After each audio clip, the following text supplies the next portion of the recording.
வணக்கம். புதுடெல்லி செப்டம்பர் 5 இலங்கை தமிழர்கள் இந்தியாவில் சட்டப்பூர்வமாக தங்க மத்திய அரசு அனுமதி.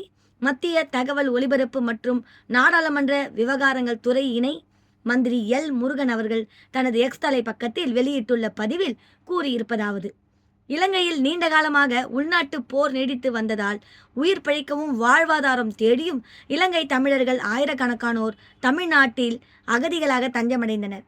இவ்வாறு தமிழகத்தில் தஞ்சமடைந்தவர்கள் இலங்கை அகதிகள் முகாமில் தங்க வைக்கப்பட்டுள்ளனர். இவர்கள் இந்திய குடியுரிமை வழங்க வேண்டும் என கோரி வருகிறார்கள்.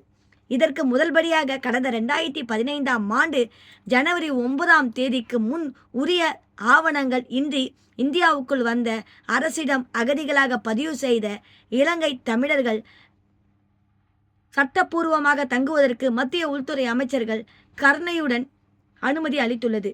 இந்த வரலாற்று சிறப்புமிக்க நடவடிக்கையால் நமது இலங்கை தமிழர் சொந்தங்கள் இனி சட்ட நடவடிக்கை எதிர்கொள்ள வேண்டிய அவசியம் இருக்காது.